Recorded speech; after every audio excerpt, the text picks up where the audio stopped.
Hey, everybody. I hope you can all hear me.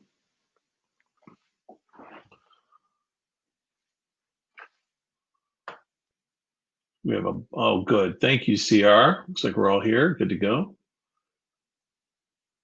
Do we have Kendall here? Is Kendall in the, I'll go ahead and add you, CR.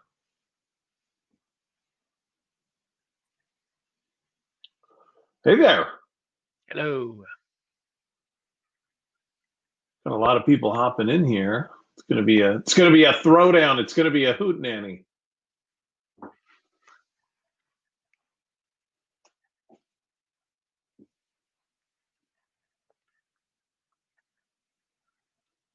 Let everybody get in here and get set up.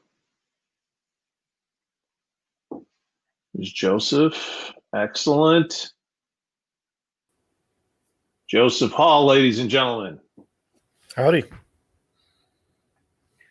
Oh my gosh, that's like the first time I've seen you in months. You look the same. Just as bald as ever.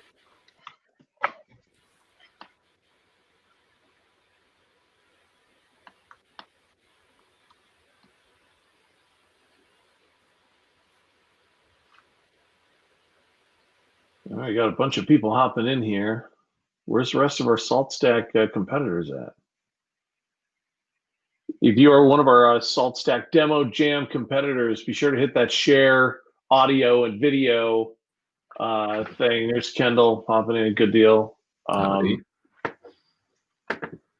there. Oh, Tyler hopping in. Good stuff. I'm here and I'm not having video for some reason. Well, I mean, that's, fitting, right? Did we lose Joseph? We had Joseph. He was there. I don't know what happened to him. CR called him out. No, there he's back.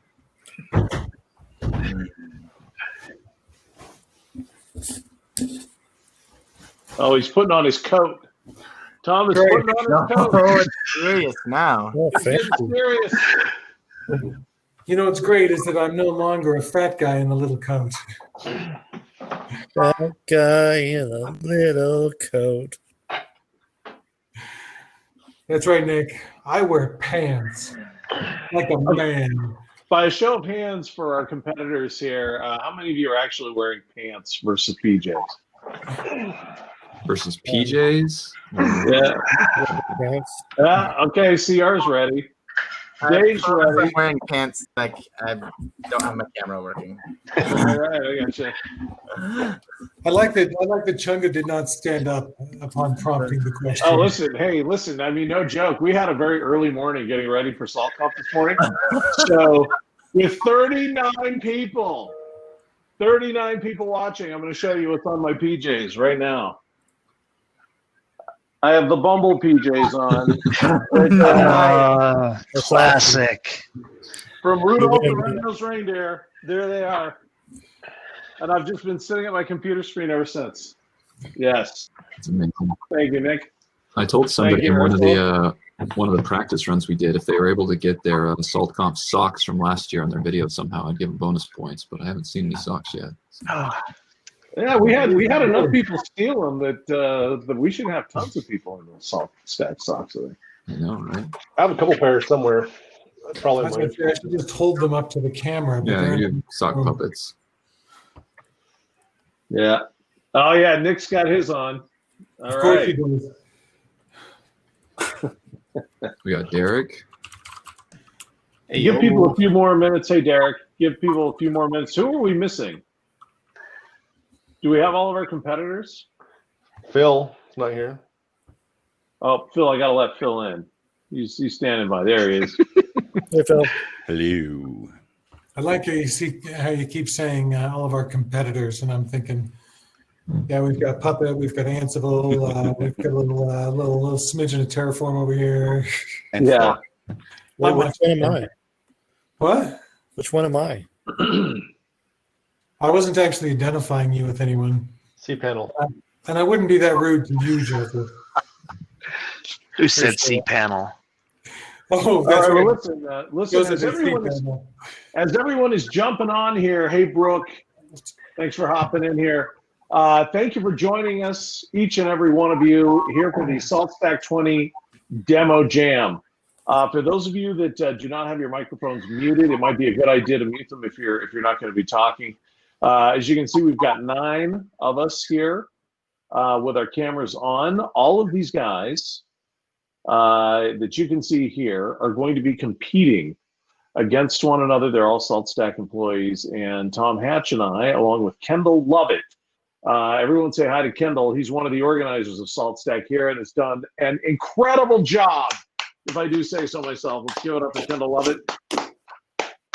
Kendall rocks. Absolutely, Janae, he sure does. So what are we doing here? Pretty simple. We're going to go through a couple of different demos, a couple of different video demos, and we're going to see what's happening with our SaltStack employees. They are competing with one another, and Tom Hatch, Kendall, and myself are going to offer up a lot of smart-ass commentary as it goes along. Think about those idiot sportscasters in dodgeball. That's going to be me and Tom as we go through the thing here. Kendall, is there anything else that you feel would be helpful for these people to know before we get started here? The thing. So please don't vote until the end. I'm going to give everybody a fair shake. But if you go over to polls and then click the session tab, so there's event polls and there's session polls, click on session polls.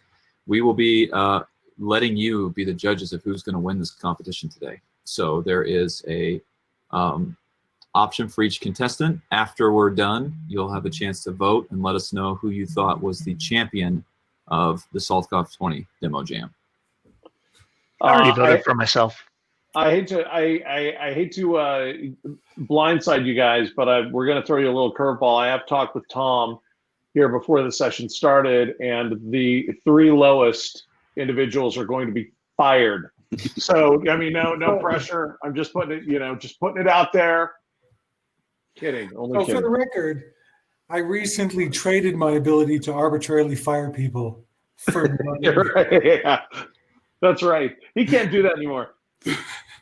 As a side note, Kendall's been stealing my lunch money for years. So, hey, Gareth! Shout out to Gareth for the dodgeball quote. He's been watching the Ocho. That's great. Awesome. Okay, well, let's. I think we should probably get going here. So are we going to start, Chunga? Yeah, let's do it. Let's go ahead and get started. Okay. So can I try and do my best? Let's get ready to rumble. Sure. Let's get ready to rumble. Nice. I just wanted to let you know that Michael Buffer, excuse me, has that phrase registered as a trademark, and we now owe him $25 grand. Congratulations. Can't post this on YouTube. Yeah, now it's not going to happen. I don't love this company anymore. Right. So, Kendall, do we have videos? Is that how we're going to be starting this here? Yeah, I'm going to play a video. Here's the thing. We're maxed out, so we're at 9. So here's what I think we should do. Joseph, your session's pre-recorded, right? Yeah. So you speak over yours, right? In the video. Yeah, my video has voice in it. Okay, so what I'm going to do is I'm going to let Joseph off the video hook for just a few minutes until the end. So when we're done with screen sharing, you can hop back on and people can throw questions at Joseph. But for right now, because yours is all your audio is already pre-recorded and we're maxed out, we're going to need to kick you off. Sorry, Joseph. That's a limitation of the platform. Okay, let's do this. So we're starting with Tyler. So I'm just gonna share these, and Tom and Chunga, I will be your screen share, and I'll let you all take it away. Excellent. Now, before Tyler gets going here, I just wanted to let every single one of you, knowing all, nearly 100 of you, that when we had a meeting about this yesterday, and we were talking about having these videos put together, Tyler piped in. The guy who's going first, might I add, the guy who's going first said, "Hey." Also pre-recorded voice, by the way. Is that right? So I'll nip out of the video as after. Tyler said, we're doing a video? That was at about 5 o'clock last night. So I'm excited to see what this looks like. This is why we have Tyler on cutting edge development. What was that? What was that, Tom? That's why we have Tyler on cutting edge next gen development. He's really good at off the cuff. He's really good at making crap work, but he's not necessarily a man with deep polish. Go, Tyler. Show us what All you right, got. let's start. All right. All right, let's get going. So housekeeping items, everybody go ahead and mute your audio when you're not talking just so everybody can hear. And please give me a thumbs up if you can hear Tyler's audio. And I'm going to talk about how to execute item execution modules and state modules from within Salt. If you're not familiar with item, it's the evolution of the execution and state module system from within Salt. It's a standalone project. It's built on POP. More on that in a whole bunch of other places. There are so many cool things about item, but I'm going to focus for now on just how to run item from within Salt. First thing I'm going to do is install some basic tools for using item. Platform meta.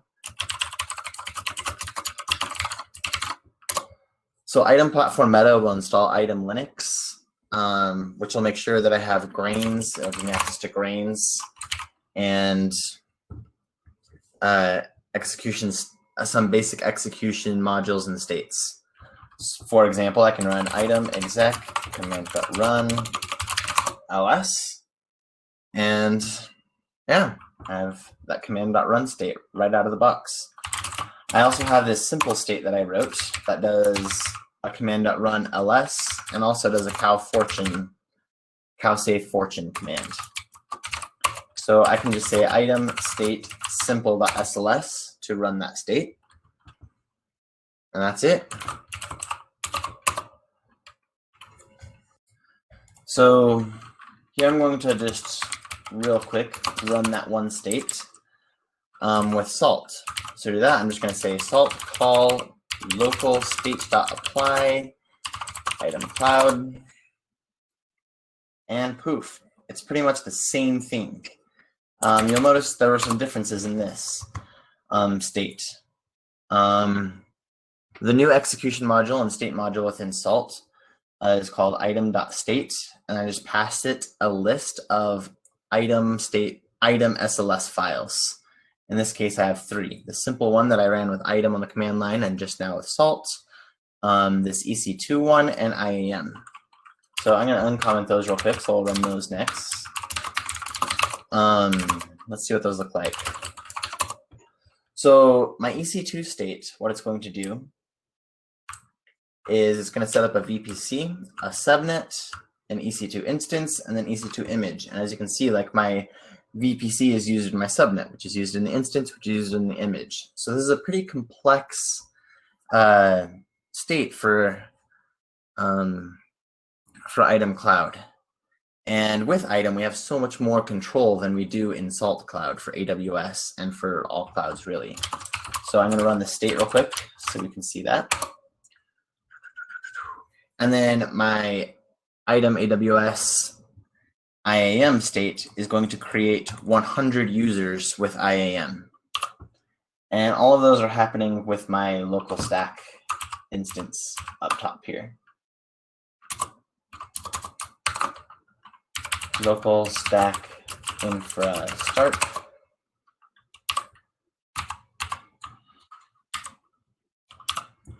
Give that a second to boot up.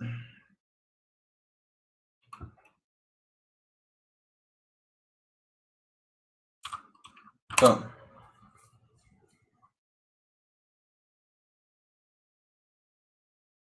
It's a cute cow. One of the things that's great about item, it's faster than Salt. And boom, I've created 100 users in IAM, 100 managed users. I've created some VPCs. I've created an image with EC2, VPC subnet, and I can verify that all with item on the command line by saying item exec aws.ec2.instance. Cool. There's the instance that we just created. Or item exec aws.im.users.list. Oh, it's just user.list. Yeah, I can verify that on the command line. Cool. So item AWS will be added to your environment just by doing a pip install item AWS. That gives you access to all of the execution modules, state modules, all of the account plugins right away just by pip installing item AWS.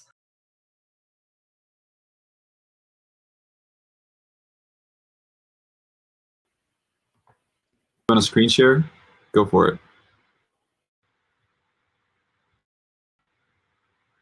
You're gonna need to unmute though. If you want to say anything. So yeah, where we're leaving off right there. I was ready to go as soon as something crappy happened like that.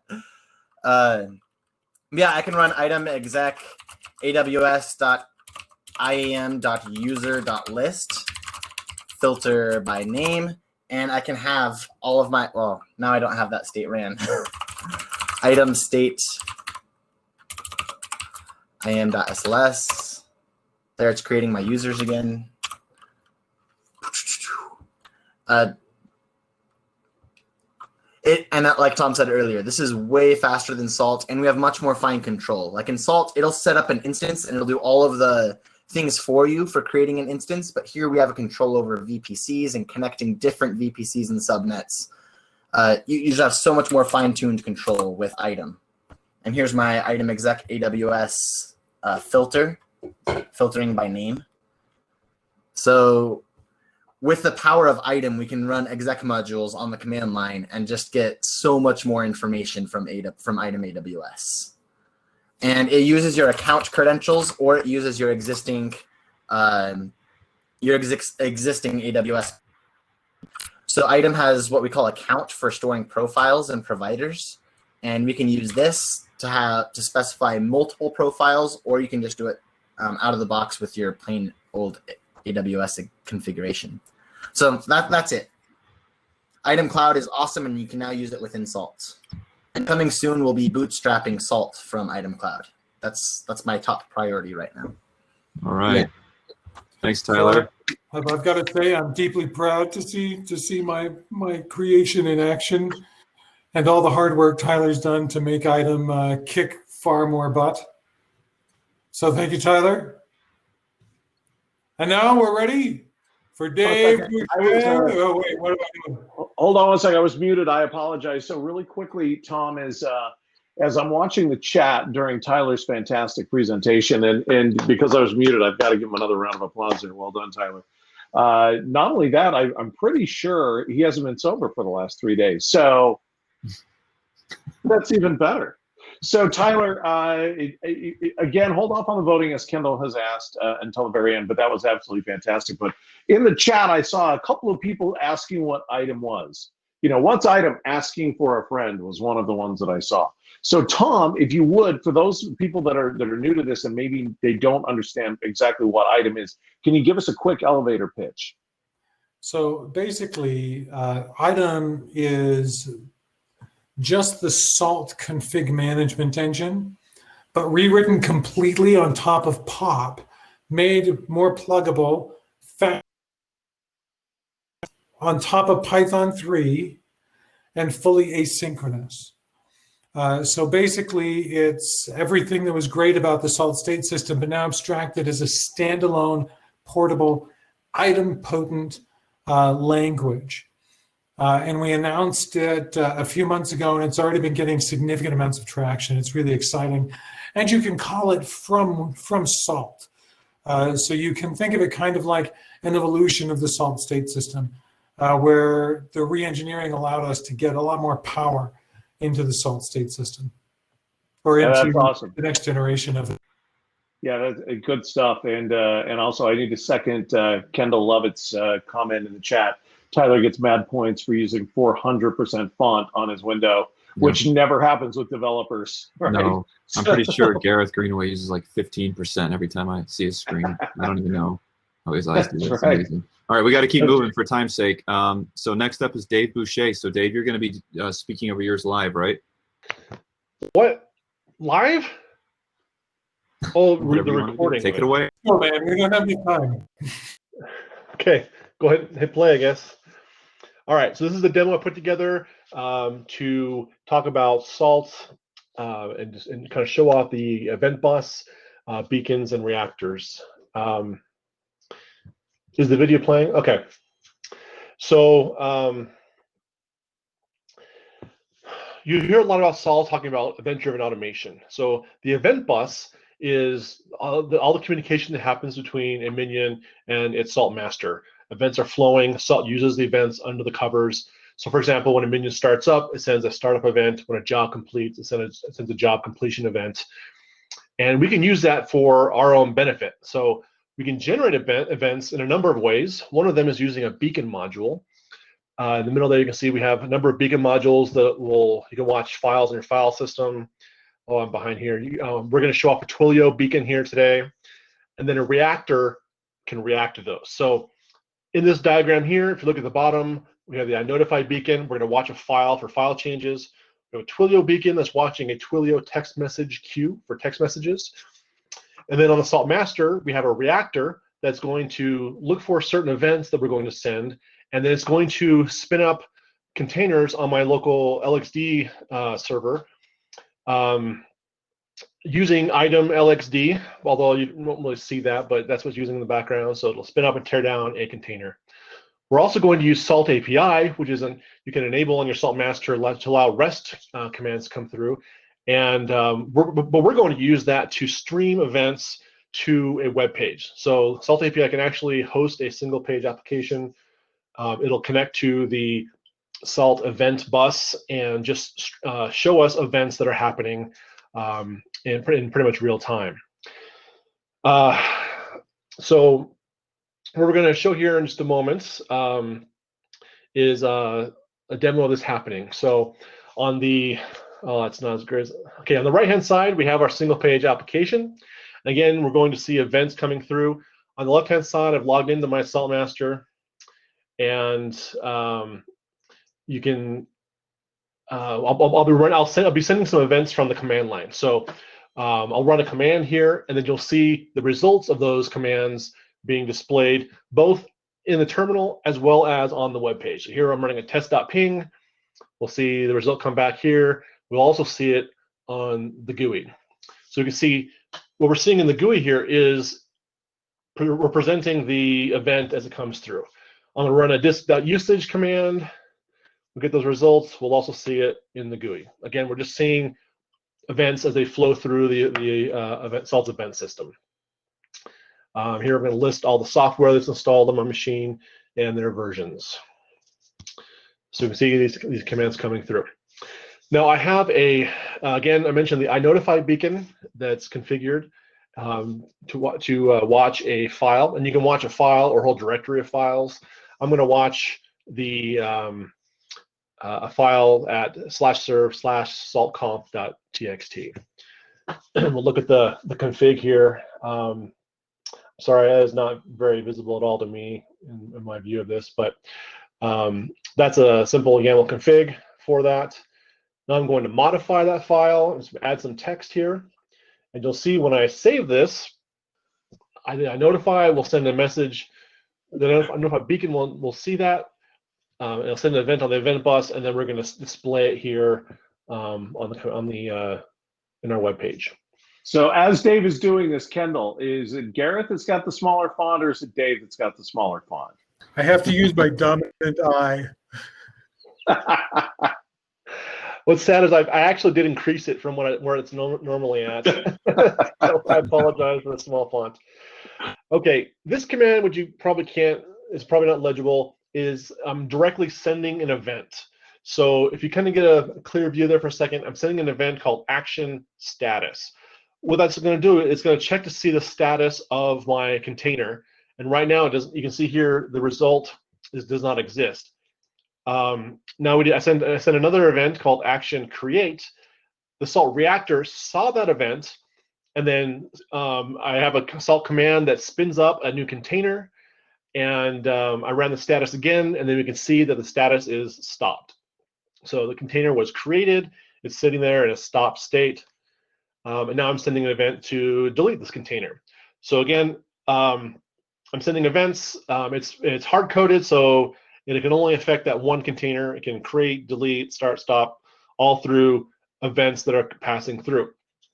Now I'm going to make use of that by sending text messages to my Twilio account. So I have a Twilio number.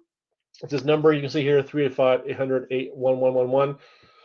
That number has been decommissioned, so if you send text there, this will no longer work. So I just sent this text from my cell phone, and right now I'm just displaying these texts coming through. So I'm sending text from my cell phone here, and I'm displaying them. So the Twilio beacon on the minion is checking that text message queue, and then it sends an event on the event bus when it sees a queue. And so when it sees a text. Right here, you can see I sent a text called status.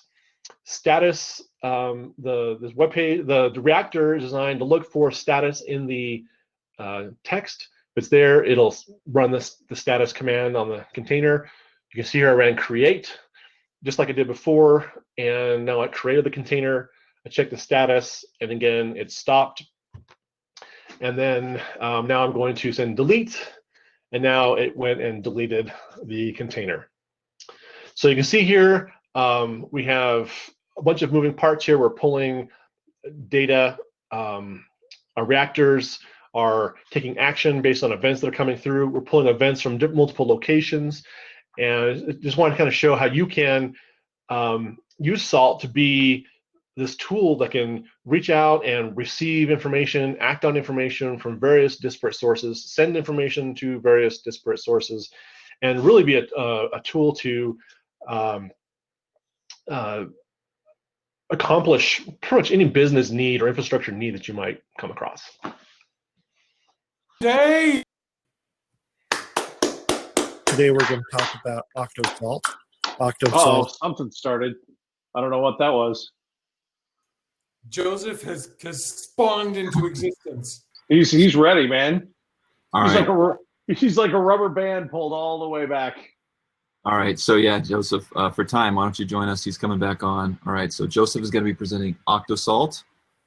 And unless you have anything you'd like to say ahead of time, Joseph, we'll let your recorded self take it away. Yeah, let my recorded self do it. You got it. Today we're going to talk about Octosalt. Octosalt is a set of modules for connecting Octoprint to SALT, so you can control your 3D printers using SALT. This is kind of cool, I think. I'm going to show you around a little bit. First of all, let's go ahead and get a print started. So let's octoprint.start. We'll go ahead and start a print. Okay, we'll go ahead and look at the connection information while this is going. We'll go ahead and pipe it over to Les because there's a bit of information going on there. So Octoproxy is the name of my 3D printer. Actually, it's the name of the proxy minion that Octosalt provides for my 3D printer. So you can see we've got a little bit of connection information here. We've got our job going now. Let's go ahead and take a look at the job status for the job that we just started. Okay, so you can see that we're printing out a coaster here. This was kicked off by a user, JP Hall, and it's got information about the position inside the G-code file. And it shows at the very bottom, you can see that the state of this is printing. Okay, now that we've seen some information about the status of the print, let's go ahead and take a look at some more things. We're going to look at the information about the printer itself. So this is going to be octo_printer.list. Actually, let's go ahead and send this over to Les so we can look at more information about it. Okay, so we only have one profile set up here. The name of my printer is default. We've got information about the axis. E is the extruder, so that's the maximum speed of the extruder is 2,400 millimeters per second, X, Y, and Z. We also have set up for, this is the maximum speed. I've only got a single color printer, so the color is default. and then more information about the extruder, what size it is, how many there are, and so on. Now, again, Octo Print it's a print driver of sorts, but it also has the capability of managing slicers. And the one that's built in, it's called Kira. Let's go ahead and take a look at that through the octoslicer.list. And you can have multiple slicers installed, but this is the only one I have. It's called Kira Legacy. You can see information about that, what the name is, and then down here you can see we've got a list of profiles. So we've got 10% fill, I've got a 20% fill with 50 millimeters per second, and so on. Information about each of the slicing profiles. Each one of these is a different way to convert the 3D print model into into the G code that the printer uses to actually print out the model. Okay, let's go ahead and look at this is actually underneath octo_file.reader. Now there is an octo file.list, but it lists all the files everywhere on the 3D printer and a whole lot of information about them. And in my case, I've got a lot of files and it takes a really long time. So we're just going to get a basic file list for now using reader. Reader requires an argument to be passed. This is going to be local or SD, telling us where it's going to look for files on the printer, whether it's going to look locally on the printer itself or on an external SD card. So let's go ahead and pull that up. And you can see we've got a list of files in there. This is just in the root directory of the printer. You can see that we've got other directories inside there, like the 3D printer directory and so on. I could actually do local/3D_printer and get information about that directory as well. And you can see the files that are just inside that directory. And if there are other directories, they'd show up inside here. Okay, now that we've taken a look at that,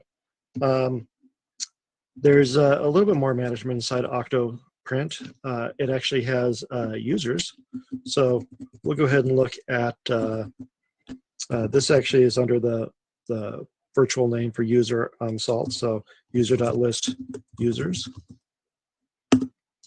And you notice that we have just a couple of users there, and they're both me.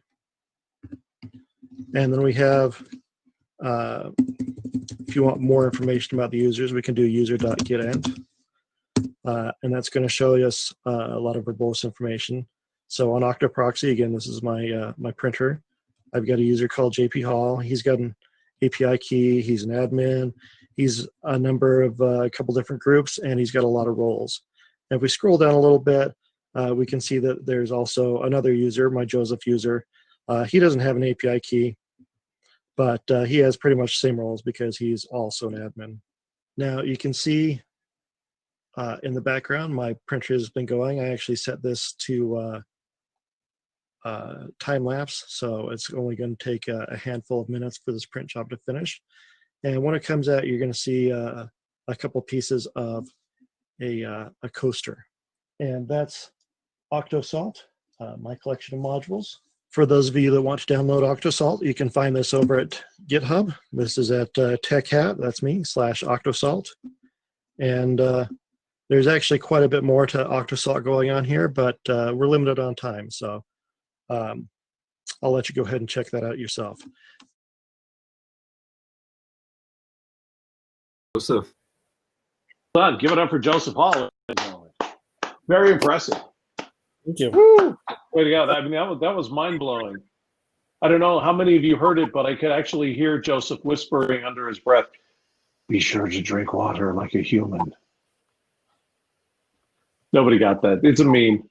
Yeah, somebody will get it though. Yeah, it's all right, Joseph. No worries about it. Nicholas got it. Thank you. All right, let's move on. Who's next, Kendall?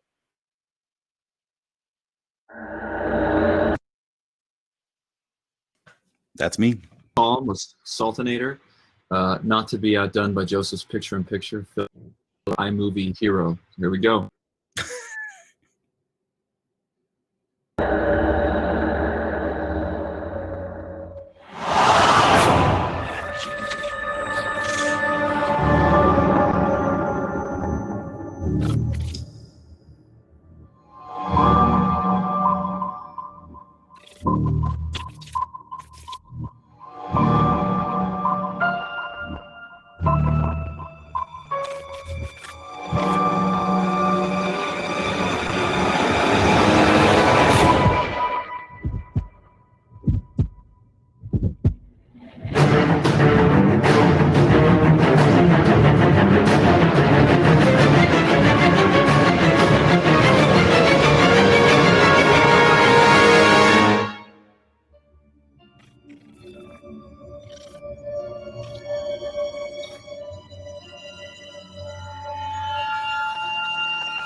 All right, so now on to the demo part. So this is a person logging in, a developer to Saltinator, and they're able to see that there's no minions provisioned right now. So they can go to the Elements tab, and they've been given rights to an environment. So all they need to do is click Run. In the background, what's happening is Salt Cloud is now going to launch a SaltStack Enterprise instance. As soon as that comes up, it will then launch in parallel 2 master instances that you can see coming up. And then once that step is done, it will actually launch in parallel 12 minions that will be coming up. And it does this in order for a specific reason, because it needs to know information from the enterprise server through the masters and down to the minions on where to go and who to register with. So it's using Salt Mine to be able to share custom grains that Salt Cloud is actually putting on each of the minions, or in each of the instances actually. Now the developer also wants to be able to have these instances spun up and spun down daily, so when they come into work. So they're leveraging the scheduler that's in SaltStack Enterprise and Saltinator to be able to launch those jobs on demand or on a schedule. So every day it's there, and at night it spins down to save money. And so now the developer's instance is ready. They've already received an email from Saltinator on their instances. You can see there all 14 minions have been registered, and all the keys are there. Everything's ready for them to go and do whatever development they need to do. So I brought up Saltinator about 18 months ago, and currently now Saltinator can handle 22 different environments. These are anything from general release environments to different branch builds. Saltinator's also provisioned and destroyed automatically over 19,000 AWS instances over its lifetime. Also, the quality assurance team uses Cypress, and we've leveraged Saltinator now to spin up over 475,000 tests over the last 18 months using Cypress. Saltinator manages the scheduling and also the spin up, spin down, and the start of Cypress QA jobs that are run twice a day, 7 days a week. And also the sales team, Alex and others, have been using Saltinator as direct customer and live customer demonstrations for over 140 of those customers. So in short, Saltinator is able to use Salt Cloud, Salt Grains, custom Salt Grains, Salt Mine. It uses Bodo states to append or modify A records in Route 53 in Amazon, as well as bringing up and terminating instances. And then it's also using other modules like SMTP send in order to send out emails. It also uses reactors to pull in IP addresses of those newly created instances in order to update the Bodo states for Route 53. Yeah, so there's not much to see on the back end or on the front end, be able to see what's going on. But a developer can go in and within minutes be able to have a full SaltStack Enterprise environment with multiple masters and multiple minions all attached. And that's about it. Amazing. Let's hear it for Philip Kalm and his training. Not that I want to in any way taint the voting, and yes, I just said taint. I don't want to taint the voting at all, but people in the chat were screaming, winner, he's a winner, he's a winner, he's a winner. So, Special effects long ways, eh? Yeah, I guess so. Kendall, who's up next? I'm muted, but we got Derek coming up. So Derek, you ready? Actually, before follow that, what? Before we jump to Derek, people are asking in the chat here really quick. Can people get that trailer? Can they see it one more time, or is that going to be available somewhere? Do we know? I know this is going to be recorded. It's up to Phil if he wants to put it on YouTube. It will be recorded. Yeah. Okay. Derek, I apologize. I can send Kendall the trailer without the demo at the end if they want to post it. Yeah, that'd be great. All right. Embed in a blog post that had to have that trailer. Yeah. All right, guys, we got to keep moving. Derek, you ready to roll? Yeah, but you would not Let's do it. Jared, play the trailer again.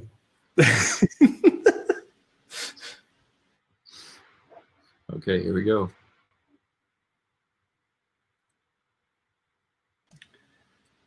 All right. So this is going to be about using code to write code and docs as a proof of concept. And where does the need for this kind of come out of? Well, it comes out of really, really large API targets. And this is something that public cloud providers like AWS run into even with their own tooling, is that they're creating things like with their AWS CDK, tools that are having to somehow build and update themselves. And in order to expand to support for all the services and features and new arguments and parameters, et cetera, that are all available. And also to somehow deal with documentation. You only have a certain amount of developers who are maybe able to focus on adding feature sets to particular SDKs and languages. And with open source tools, you also have a limited group of people too, and who are maybe the main contributors. And usually with open source, then you see, hey, I need to support my particular service that I care about out of the 175 plus, et cetera, services that are there. And then docs are, well, they're somewhere below sleep in the engineer's priority. So it kind of can be ignored a bit. So what happens in a world where you could at least have some kind of baseline? Because the user is going to be coming over and saying, hey, this is really cool, but I have this obscure use case that this other tool does out of box because you don't currently have it. And now I got to figure out how to add this to your plugin. And I see that your documentation is lacking. And so I don't know where to start. I don't know what to do. What's going to happen? And the devs may be kind of wondering, looking at either a sea of issues or a lack of issues, kind of go, how do I scale myself? How could I possibly do this? Or this cool feature I added a year ago is already outdated in the latest version of the SDKs.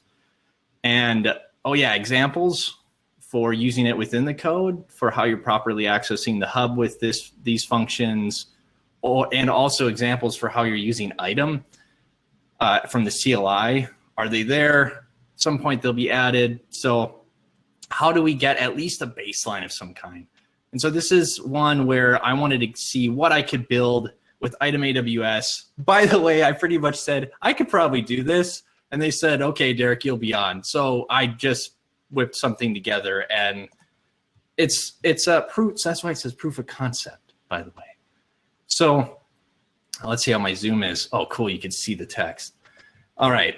So this is me inside the repo, and I've already generated from Bodo 3 the docs, but when we look at the execution modules within this item plugin, I currently have pretty much nothing in there. I kind of listed out to just show there's 0 files, and I have a generator Python file that goes and looks at all of the RST files that you can auto-generate in this sort of like nested function inside of Bodo 3. This little function that says generate docs. And as part of the function, I show, hey, here are all of the dependencies because item AWS is a wrapper around a wrapper around a wrapper. So it gets a little bit deep on where these are coming from. And here I'm just listing, can I generate the skeletons of EC2 functions so that they could be just a base asynchronous list of item functions in here. So it took 14 seconds. You can see it's much larger because that's mostly documentation. And it normally takes 8 minutes to get the raw RST before we could start converting. So I skipped that whole step. Here are all the Python files, 157 that were generated just for the EC2. And when we get in there, though, I kind of am hoping and working toward that POP can have a type of doc component at the CLI, kind of like how Salt has sysdoc. So here I'm going to use PyDoc as just an example to look at the doc strings that are injected in here.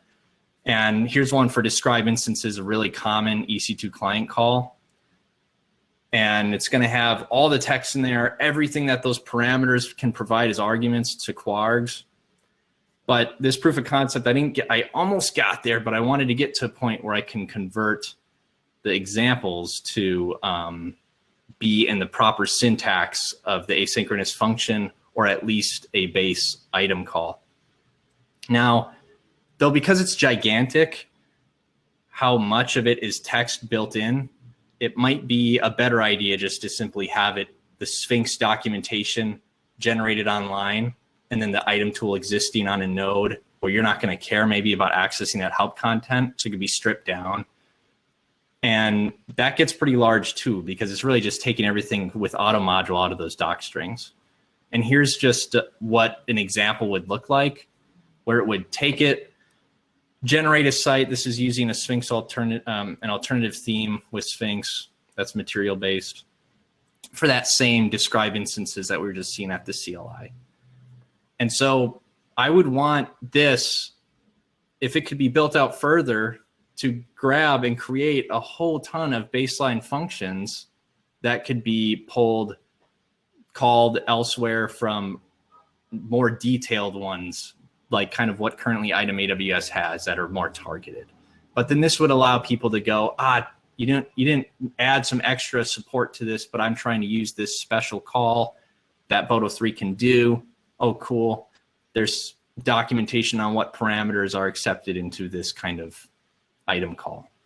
And here I just hop in to just show, because I generated all the services, that there's a little bit more in there on the Sphinx site.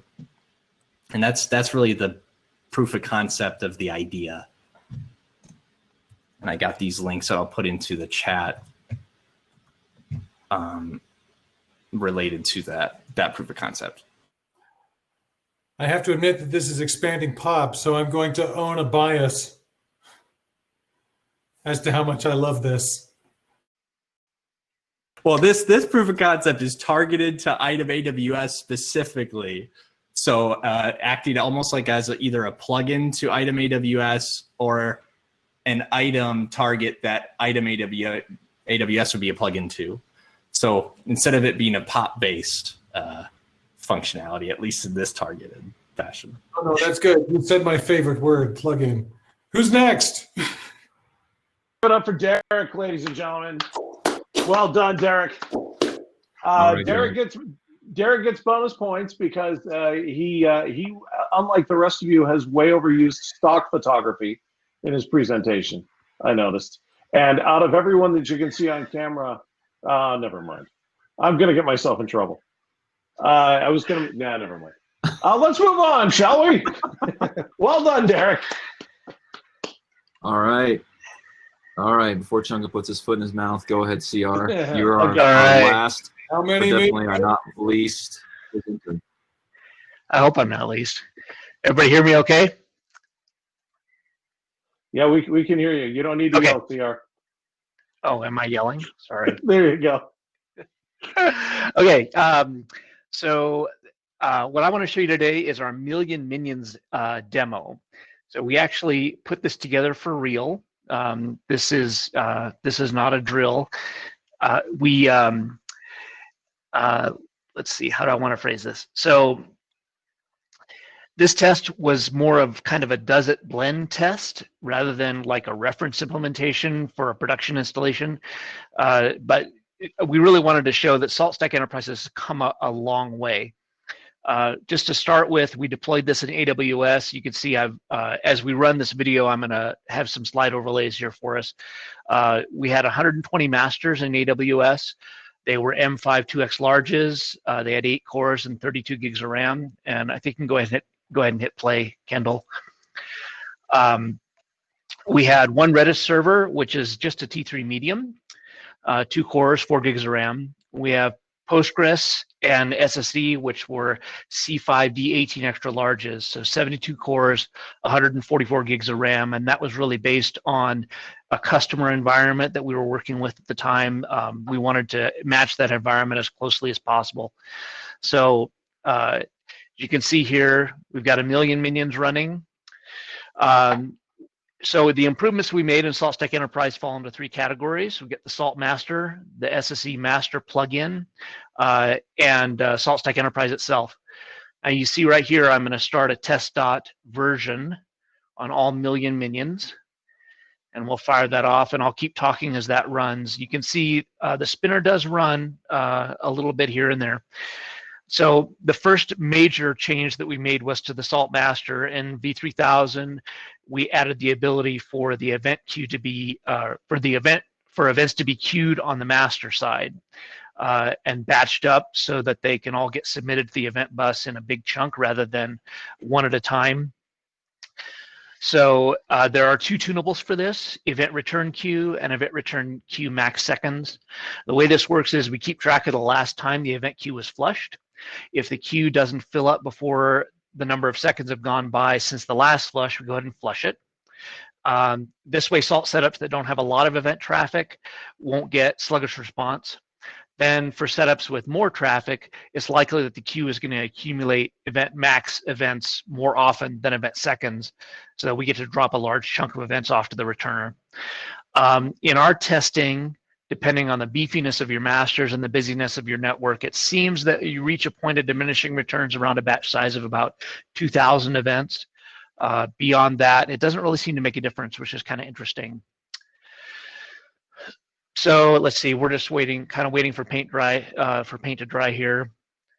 So we're loading another GUI screen. So the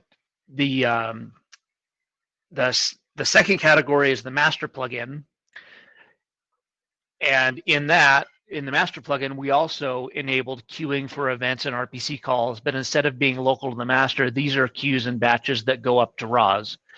So, and there are a bunch of tunables for these too. You can set the strategy, flush interval, batch limit, all these things. They're stored in a SQLite database on the master, and we vacuum that database as a background task every so often on the master. So if you know anything about Postgres, Postgres loves batch inserts. So yeah, Tom's right. We could do this on one box. Previously, you would have had to have lots of RAS heads before we put these improvements in. So we batch up all these events and we ship them off to RAS in a big chunk. And we do the same thing with RPC call queuing. And I'll show the tunables. Oh yeah, those are the tunables already for the RPC queue. Basically the same tunables. One of the other huge advantages of this is if for some reason RAS is down, you're not going to lose your events, or those RPC calls are not going to get dropped on the floor.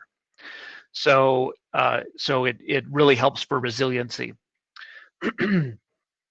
Okay, so this screen just shows the key state. We've got 1 million minions in the key state, and you can see all 1 million minions have come back from that test.version, version, and we didn't drop any returns at all.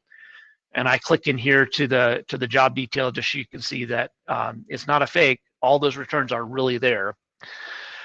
So the last set of updates that we made to Enterprise there are 3 of them: celery queues.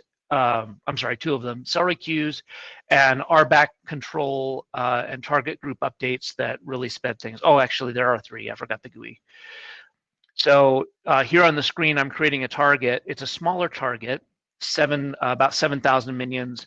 I did this just to show that even though there were 1 million minions in the environment, smaller target groups work just fine. In previous versions of Enterprise, we only had 1 celery queue. Celery handles our background tasks. So we might have some long-running tasks that weren't that would get blocked because, or short-running tasks that would get blocked by longer-running tasks. So we added a couple of extra queues, one for grains caching and one for target group manipulation. So here's that target group that just got finished populating.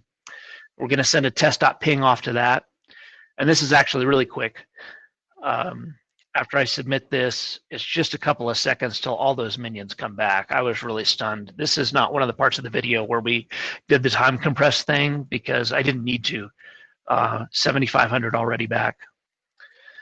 So that's the end of the video. The 2 other items that we added to SaltStack Enterprise, if you're If you're a Python junkie, you know that the eval call is very performance heavy, and you try to avoid it. We had eval calls in handling target group manipulation, but we were able to get rid of them and replace them with some fancy Boolean logic. So that really helped with our RBAC calculations.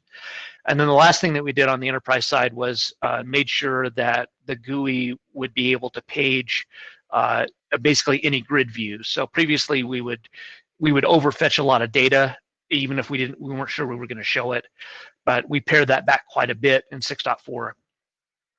So that's it. That's the Million Minions demo, and I'd be happy to answer any questions. 1 million minions! And round of applause for CR. Let's hear it for CR. Well done. Okay. Nick, now, see, Nick Hughes is saying that we're still saying it wrong. What do you mean by that, Nick? Million. You got to. Oh, I see. Okay. Minions. I get it. I did a webinar with Tom, and I couldn't not say it that way. Like I was on legitimate customer calls, and I couldn't not say million minions after listening to him for a minute. 1 million. Nice. Okay, so now that we've got all of our demos are done, the demo jam has happened. Go to the polls and let's cast your votes and let's find out who had the best demo. You can do that by simply accessing in the polls section above the chat here. Yeah, make sure you go to sessions, so polls, and then go to session, not event. Yeah, that's right. And let us know. We had Tyler with his awesome item states, Dave with his event-driven Halloween containers, Joseph with the Octosalt 3D printer, Phil with Saltinator, Derek with what I'm calling Dox's code. You coined it. And then CR with 1 million minions. I have to admit, this isn't turning out the way that I thought it would. It is exactly what I thought. Oh, What